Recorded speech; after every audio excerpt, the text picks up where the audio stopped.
जय सुहेले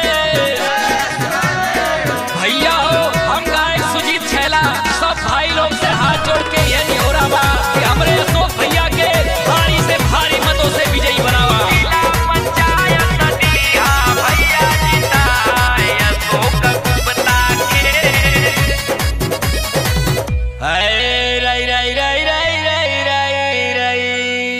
ए भैया सुहेलदेव भारतीय समाज पार्टी के अध्यक्ष ओम प्रकाश राजभर जी और बड़े भैया अरविंद राजभर जी, पार्टी के दादा सुदामा दादा का एक ही ऐलान।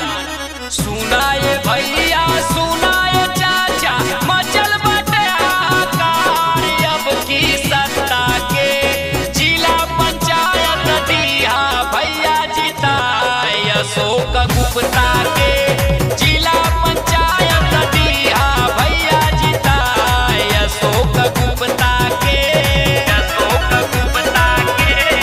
जय सुहेलदेव ओम प्रकाश राजभर जिंदाबाद, अरविंद भैया जिंदाबाद, अशोक भैया जिंदाबाद।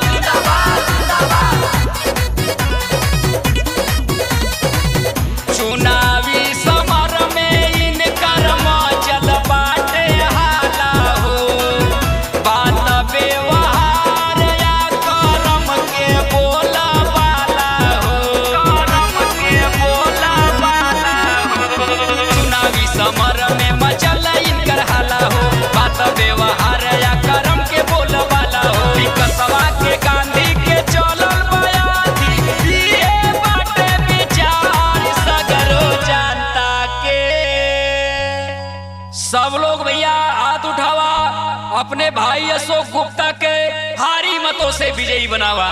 विकसवा के गांधी के चलल बयानी, ये बाटे विचार सगरो जनता के, जिला पंचायत दिया भैया जिताए अशोक गुप्ता के, जिला पंचायत दिया भैया जिताए अशोक गुप्ता के, गुप्ता के।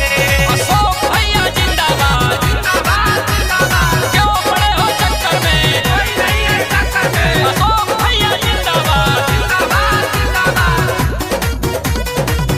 कइले विकास बन के गाँव के प्रधान हो, जाति धर्म से आगे जेकर पहचान हो, जेकर पहचान हो। कइले विकास बन के गाँव के प्रधान हो, जाति धर्म से आगे जेकर पहचान हो। मोहर लगाई किस्मत बनाई, कुर्बान सराय हुए गाँव तोहरे बाचा के।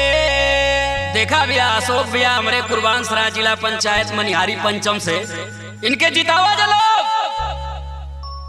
मोहर लगा